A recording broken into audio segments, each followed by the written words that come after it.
This podcast is brought to you by lineupmedia.fm.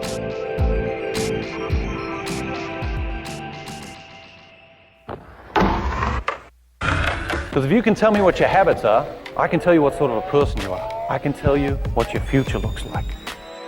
But like I always say, life is 10% what happens to you, it's 90% what you do about it. The people who are most effective in the workplace believe that their future is going to be bigger than their past. When people don't believe that their future is going to be bigger than their past, they begin to disengage. You're listening to The Circuit of Success, a podcast dedicated to helping you achieve success in every facet of life. Only on the lineupmedia.fm podcast network. Now, your host, Brett Gilliland.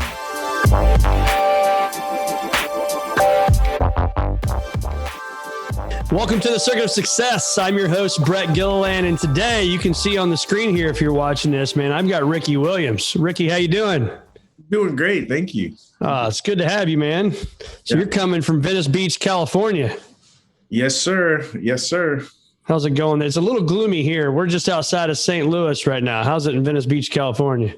You know, it's kind of gloomy. It's kind of gloomy. You know, I'm kind of close to the water, so we get what's called the marine layer sometimes, but it usually blows over around 11:30, 12 o'clock. Nice. Very nice. Well, man, you are the 1998 Heisman Trophy winner. You were the fifth pick in the 1999 NFL draft to the Saints. Anybody that follows football knows I think they basically moved mountains to get you picked, didn't they? Yeah, they did. Yeah. It was a big deal. Yeah. So what was that like, man, when you saw that happening? You know, it's from the outside, right? It was great, but my subjective experience, it was one of the most challenging, difficult days of my life. You know, I had I had certain expectations of what I thought that that whole draft experience would be, and really expectations about what my NFL experience would be, and they were way off. I think the first thing going into that day, I really wanted to be the first pick. That was important to me. I thought I had, shown the NFL that I was worth it. And the Cleveland Browns were an expansion team coming back into the NFL that year. And I just thought, my running style and my personality was really a good fit for the Browns. I found when I went to Texas, the fact that there was a rich football tradition at Texas really bolstered me, and I felt supported by that. And I felt, Jim Brown, one of my football. Legend. Yeah, exactly. That tradition. And I just knew if I ended up in Cleveland, I'd be able to feed off of that. And so when I wasn't the first pick and I didn't go to Cleveland, my days got off to a rough start. And then, a couple of picks later, I wasn't even the first running back taken. And that was tough. And so then when it got to New Orleans, the first running back? Edgerrin James, who went into the Hall of Fame this past year. Yeah. So it was a really good pick. And so I ended up going to the Saints, and Mike Dick had made the big trade. And I think I was still reeling from slipping all the way to the fifth pick. And it was tough mainly because I had this idea, this vision of what I wanted. And then when I didn't get my way, it kind of turned into a 2-year-old. So what did you learn from that, man? And I want to get into your upbringing as well. But what did you learn from that? In your words, you said you turned into a 2-year-old. What was that? Do you think that was immaturity? Was it just, I guess I'll let you answer. What was that? Well, I was 21. So of course, there's always immaturity when we're young. I think that's the definition of being young. But looking at it a little bit deeper and with reflection, with a little bit of wisdom, it was information. It was information that and I knew this, right? I knew this as a kid, as a teenager. I knew that I wanted to be a college football player. I didn't really have aspirations of being an NFL football player. But I just had such a successful college career that I just said, I guess this is the next logical step. And so I went into the NFL. But as I went into the NFL, all of the signs from day one, all of the signs were saying, don't do this. Don't do this. This is not good for you. But I ignored all of those. And I said, this is what I'm supposed to be doing. And so I pushed through all of that. And so what I learned is listen to my heart, regardless of what the world is saying, that I have to listen to my heart. Yeah, and that's what I was most fascinated about doing my research on you is, and here's this guy that literally all signs show could arguably be one of the greatest running backs ever, but you literally did follow your heart, right? And got away from something and followed other passions in your life. And I was blown away by that. I thought that was really, really cool, actually, to think, because the outside world would say, oh my gosh, I'm going to make all this money. I'm going to be this football player. I'm going to be, future Hall of Famer, all this stuff. But yet you chose your passions over that. So talk to me about that.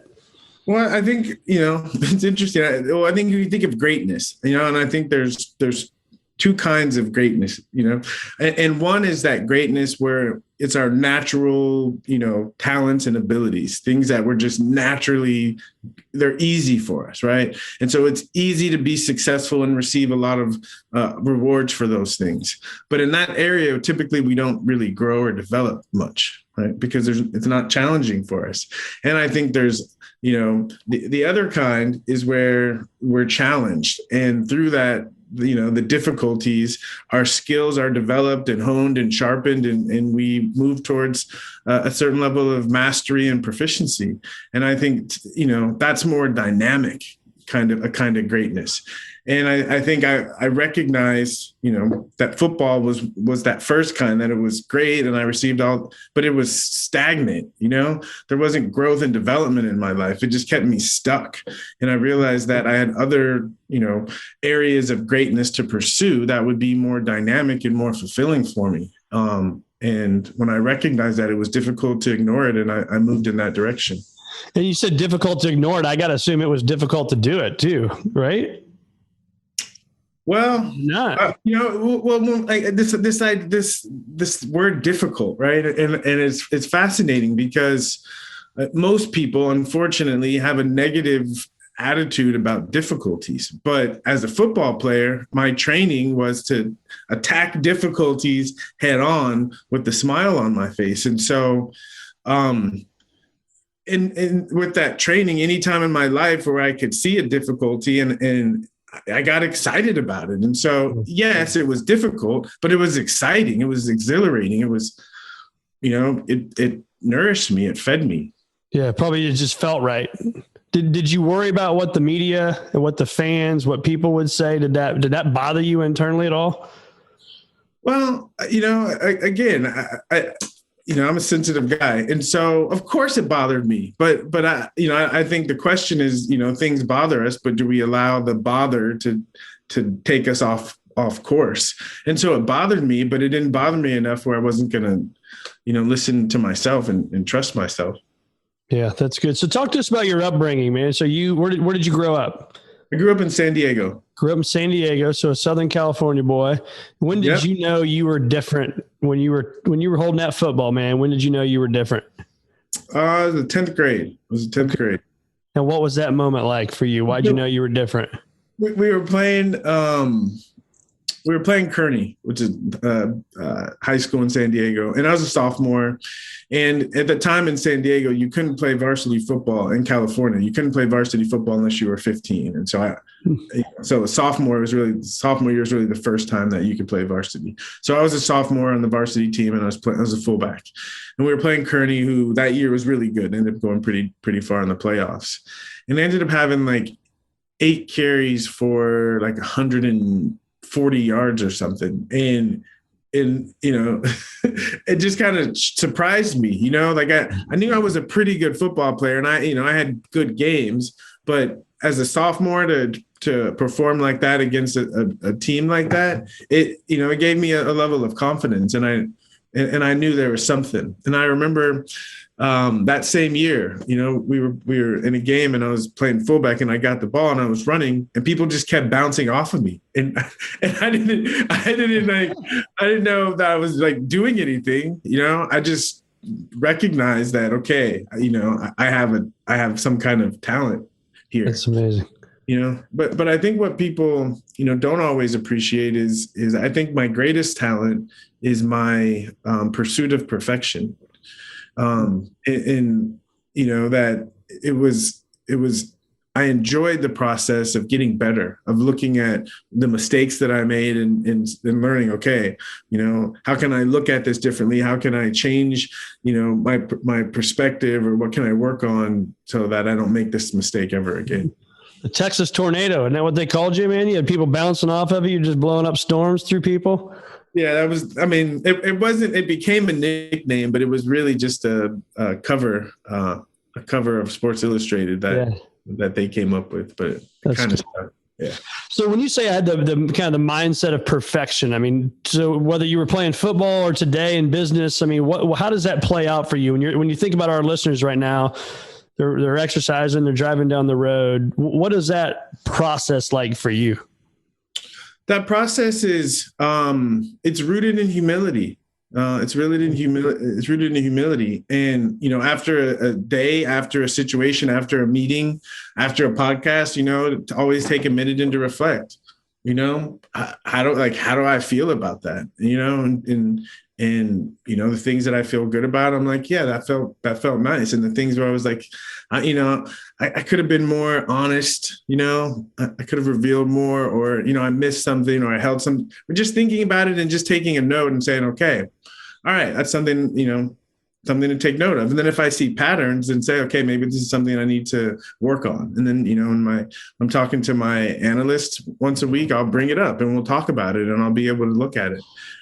So it's just when I say perfection, it's just really about wholeness and about wanting to be as authentic as I can. I mean, I love that. And I think, so what I'm hearing is when you get done with this, like we hit end, we get off, you will actually slow down enough instead of rushing to the next thing and think about what could I have done better? What could I have done different? Where could I have been more transparent, more vulnerable? That's the stuff you'll actually do after this meeting.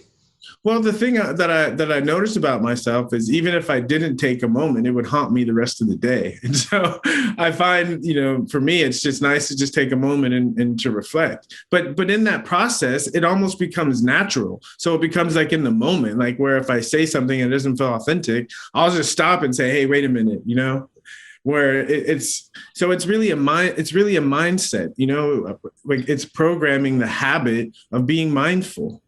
Yeah, but I think it's so critical to think about that. I mean, that's a huge aha for me, because what can we do? We easily go like this, right? I do this. I now grab my phone. I'm checking emails. I'm doing all sorts of stuff, right? And I'm not doing what you're talking about, the mindfulness. It's always hurrying up and getting to the next thing. And for me, that's a huge aha, to slow down, learn from what just happened, and then don't let it continue to repeat itself.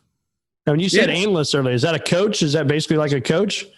Well, no, she's really just someone that I feel safe to talk about stuff that I don't feel safe talking to other people about, because to me, this idea of growth and moving towards perfection, it's really about wholeness, and wholeness means all of me, right? The parts that I'm comfortable about, the parts that I'm uncomfortable, right? Allowing all of them to the party. And I find that, sometimes, it's easy I'm getting better at it, but, levels of vulnerability, right? And so I find that as I work on myself, there's levels that are so raw that they're not ready to be shared with everyone else. And so having a safe place to work on, to look at those parts of myself and to try to understand those parts of myself, that's the purpose of that relationship. Was that part of you when you were playing football? Because, as a man, as a football player, especially when we were growing up, it's not cool to be vulnerable and transparent because it could come across weak.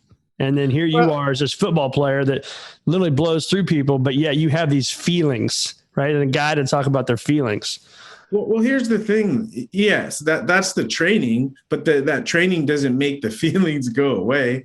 And so whether we're conscious of it or not, the feelings are there. And I find when I was not conscious of it and being a football player, my life was horrible, like on the outside, it was great, but emotionally it was the quality of it sucked. And so I started to realize that if I want the quality of my life to improve, I have to start to learn what to do with these feelings. And that's when I started in therapy, where I had someone to actually talked to so I could get a sense of, okay, what are these feelings? Because I think for a lot of guys, we bury them so deeply that they're like a 2-year-old. And so when they do come out, we're immature and we do things that we're not proud of. And so we just push them back down. And so again, having a safe place to get in touch with those parts of ourselves, I think is so valuable. Did your family teach you that at a young age? Like, did you grow up with that saying, hey, Ricky, it's okay to talk about your feelings, buddy. You're 8 years old. I mean, did they embrace that? Well, I think culturally, I think the African-American culture, I think that's kind of, it's kind of a stereotype, but there's some truth there, is that, we are more there in our culture. We are more allowed to feel. It's not so taboo. Yeah. That's interesting. So talk to us about the stuff, what you learned, and we won't dive into all the stuff, but the stuff you learned from the football, maybe the mistakes you made, how those made you a better man today, because your mistakes are way more public than, say, if I make a mistake, right? You're on the front page of the newspaper. When you say mistake, how are you defining mistake? That's a great point. So in my notes, I didn't know if we'd bring it up, but so in 2004, you serve a 4-game suspension and, you retired, right? So on the outside, somebody may say that's a mistake, but I think what I've learned about studying you is he's laughing. He's either going to run through this computer and tackle me, or he's going to turn off the podcast.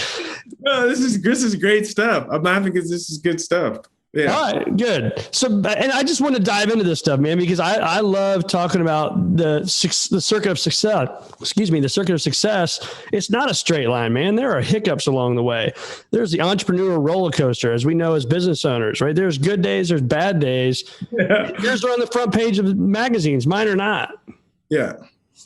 So I'll shut up and you can talk. But again, though, like to me, the beauty of it is the fact that my quote unquote mistakes are on the front page is I'm in a position where I get to help people realize that what they believe about the myths about mistakes are all BS, right? That it's not real, right? Just buying into and it's useful to think that, yes, we learn from our mistakes to a certain extent, but the truth is you don't know the choices you make and the way the world reacts to it. You don't know that it's a mistake. Like, to me, that I believed it, but it didn't check out. All the things that were mistakes were things that led me to having a more fulfilling, exciting life. And so when I tried to check and say, if these are mistakes, then maybe the word doesn't mean what I think it means. And so, at the end of the day, I think,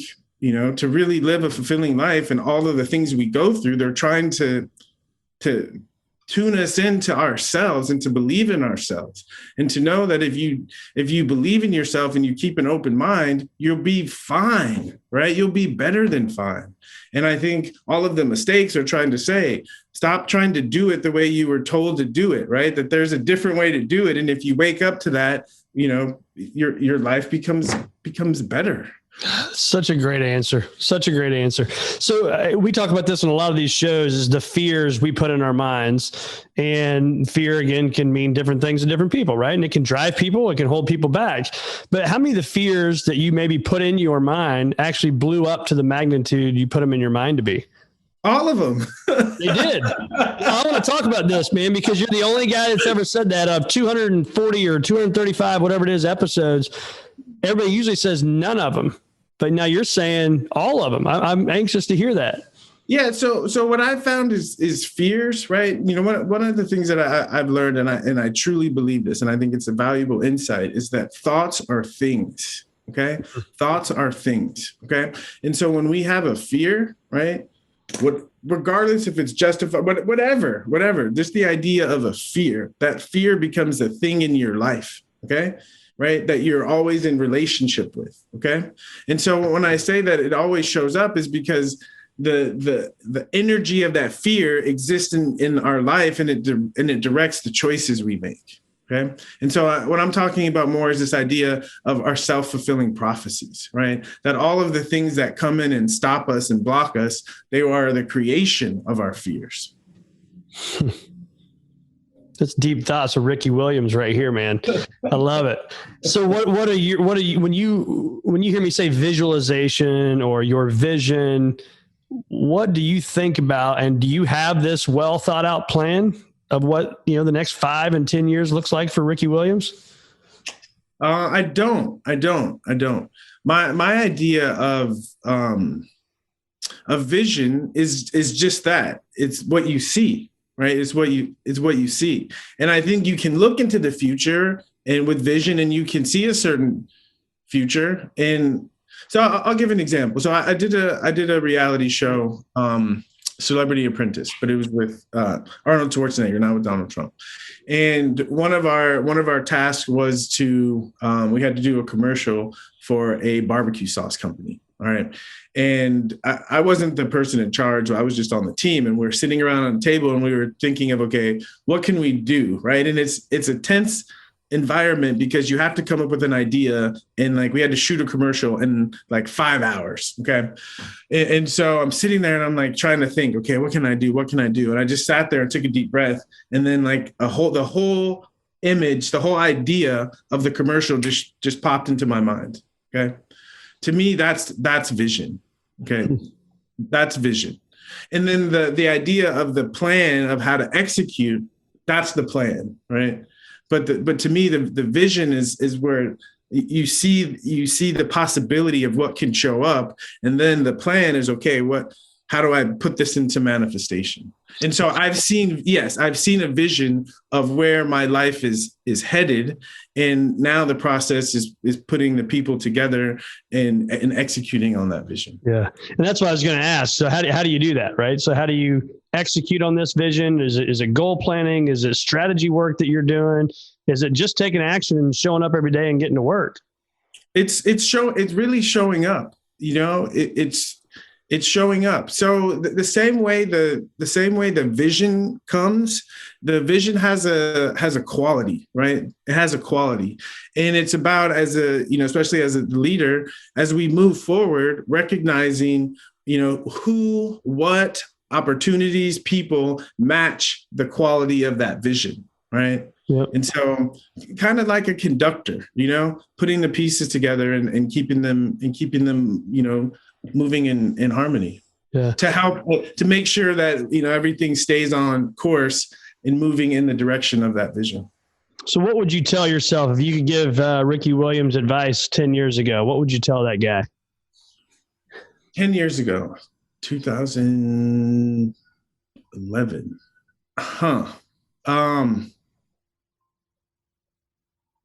I would say you're on the right track. Keep up the good work. Because I think by that time I was starting to figure things out. Yeah. And really, I think the best advice we can get when we started to figure out is encouragement, that like stay on the path, because when we start to figure things out, what we realize is our unique path is our unique path. Okay. Yep.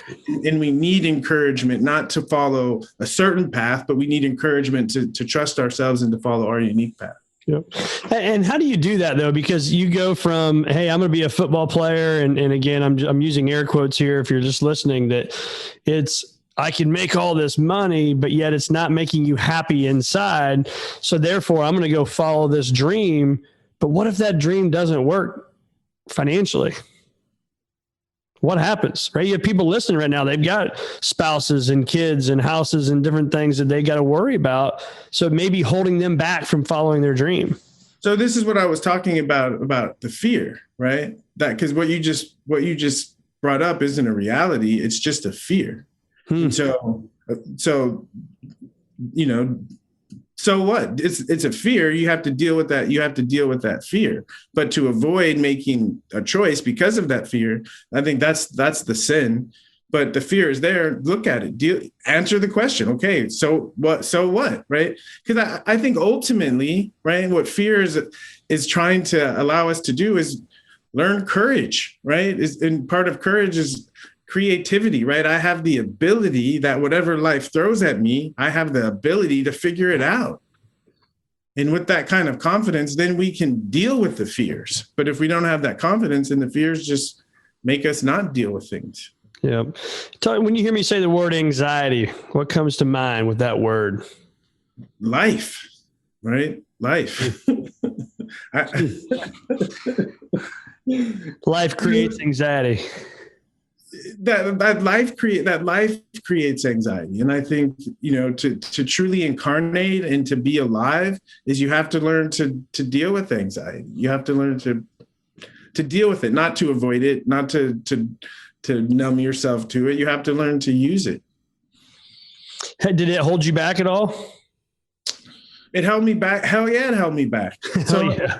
it did, because I allowed anxiety to be something that was a negative thing instead of listening to it, right? It's like I said, to me, the anxiety was telling me, you don't belong here. Get out of here. This isn't good for you. But I said, no, I'm supposed to be a football player, and I ignored it, and I kept pushing through. So you'd hear that inner voice telling you, you don't belong here in the NFL. This is not where you're at. Yeah. I mean, a couple of times I let it seep in, but it was too scary. Because if I'm not a football player, then, yeah, what am I? That's who you are, right? That was scary. Yeah. I had invested so much. Into being a football player. There was a void there. There's a big void there. Yeah.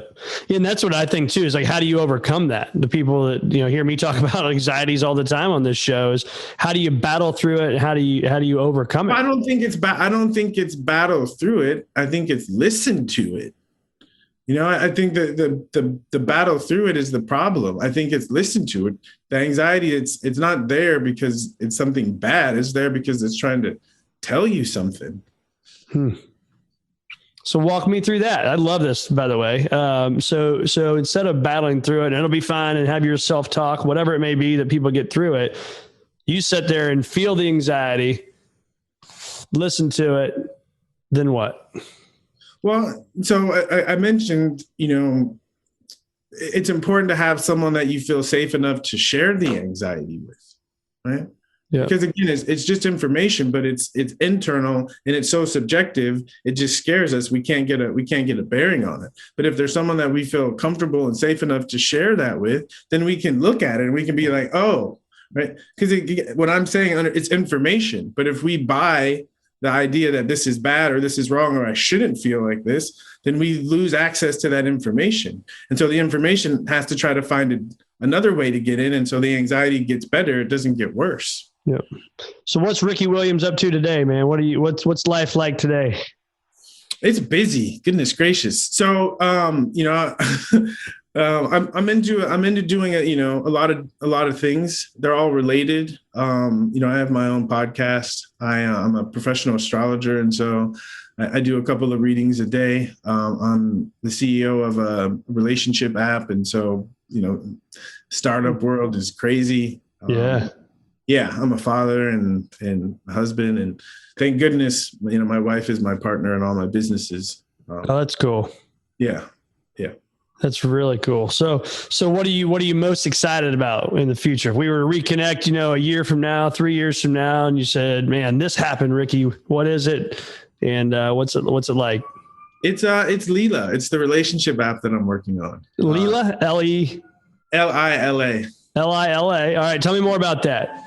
Yeah, so I mentioned that I'm a professional. Sirens going on out here. Sorry if you can hear all that.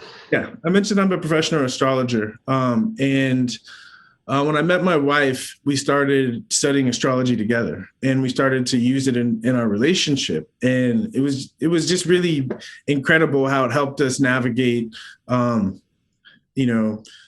relationships, right? And it's really helped us build a very powerful relationship. And so we took a relationship. In the playing days? Sorry to interrupt. No. I met. This is post playing days. Okay. And so we took a relationship astrology class with my teacher, Stephen Forrest, and it just blew us away. It blew us away. And so we went up to our teacher, Stephen, and we said, "Hey, we got to find a way to get this information out to the world." And he said, "I agree." And so we decided to create this app. And so it's an app that allows people to use astrological insights to understand themselves better, and also to understand the people in their lives, whether romantic partners, friends, children, parents. Because I found, that ups and downs, everything in my life, right, that that the quality of my experience, it wasn't the external stuff. It was the quality of the relationships, the people that were around me as I experienced the highs and the lows. Yeah. And so I find, where life, is most dynamic, it always occurs with another person. Yep. Yeah. So I think, so LILA, so people can go on the app store, I assume on our phones or Androids or whatever, and get that app. And then we're in beta. We'll be in the app store in the next 2 months. Okay. But yeah, it's exciting. It's coming along, man. The startup world. What are you learning from the startup world? It's just another skill set. I feel like everything I've done up until this point has trained me and prepared me to do this. And so it's really what I learned is paying attention, that anything is really about paying attention. Yeah. And so I've had really great mentors and bringing teamwork. I think that's really what I've learned in the startup world. It really is the quality of the team and how well we can move and how fast we can move. So with the deep thinking that you're at, I'm assuming meditation, you've got this, your app, all the stuff that you're doing right now, man, what are you doing as a dad to your children to make sure they're on the right path for, that quote unquote success in their life? Yeah, just affirming them in every opportunity that I get. Yeah. I think the greatest gift I think we can give our kids is teaching them to earn the right to believe in themselves. Yeah. Are you promoting sports at an early? How old are your kids? My oldest is 21. My youngest is 11. I don't promote sports, but it's in my blood. And so, my young, right. Yeah, exactly. My youngest he's really into it. And so we really bond through me, teaching him how to catch, right? Like I'm really big into skills. And so it's fun to see him take, my instruction and really flourish and, have his own style and flair. It's cool. Does he realize who his dad was? No, he's 11. So he was too young when I retired, but so he's just annoyed. He's just annoyed because he didn't really see me play, but he's annoyed that all of his friends tell him that he's good only because I'm his dad. Yeah. That would get annoying. He's gonna blow through them one day here real quick, I'm sure. So last couple things. I know you're a busy man. What can you tell us some of the greatest things, man, about playing football? Whether it was at Texas, whether it was the NFL, some of those moments, man. Whether you're playing your heroes, you got tackled by a hero, you blew through a hero. What are some of your favorite moments in football? My favorite moments were always being the underdog and feeling that moment where the team starts to believe in themselves. It's one thing when you see one person believe in themselves, but when you see it become contagious and a whole unit or group starts to believe in, there's nothing like it. It's fun. And I think it's what fans love, right? When they see the momentum shift in the game, right? But to actually be a part and to be a part of that, there's nothing like it. That's going to be amazing. I'm going to ask you this one last question. I was fascinated by this. When I watched the Super Bowl this year, saw Patrick Mahomes walk up to Brady. He said, "Hey, man, you're the GOAT. Congrats on 7. And then Kelsey, the tight end for Kansas City Chiefs, he said, they do their hug. And he said, somehow I knew you'd find a way to do it. Yeah. For me, when I heard that, I said they were defeated a week ago, right? Because in his mind, he thought Tom Brady's going to figure out a way to beat us. And he did, right? So as a football player, I'd love to hear your thoughts on that.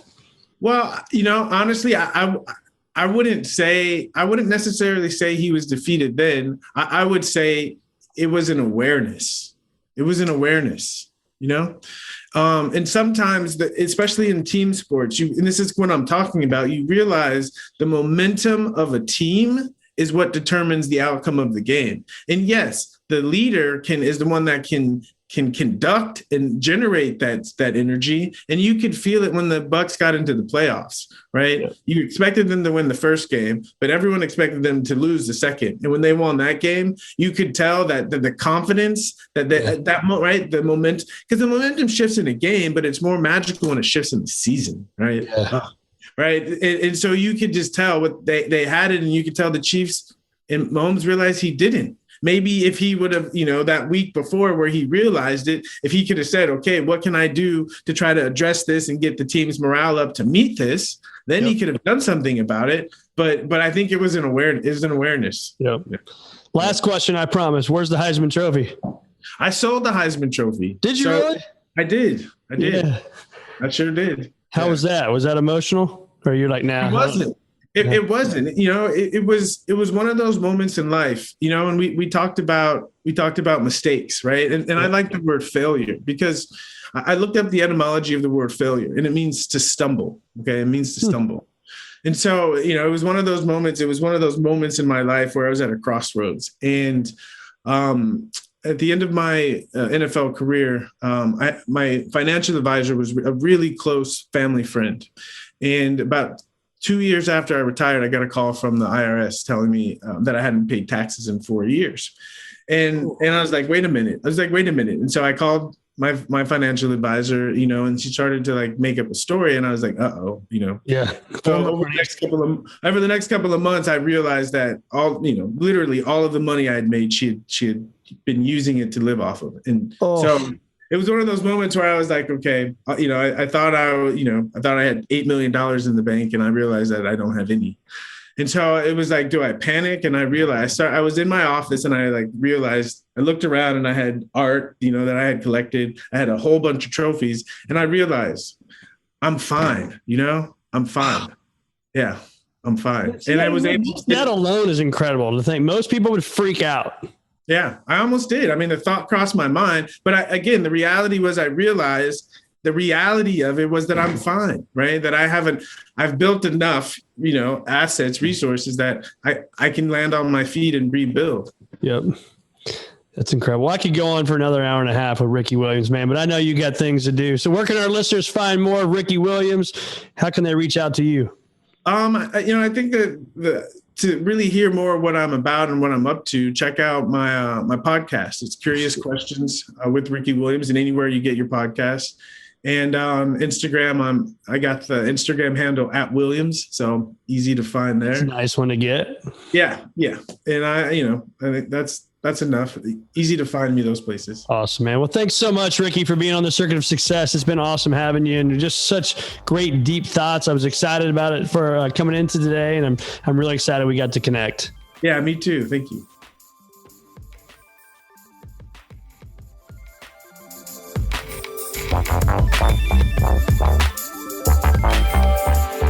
Tune in next week for another episode of The Circuit of Success with Brett Gilliland on the lineupmedia.fm podcast network. Subscribe to the show on iTunes, Google Play, Stitcher, and through our website, circuitofsuccess.com. Follow us on Facebook and Twitter, and email any questions to info@circuitofsuccess.com.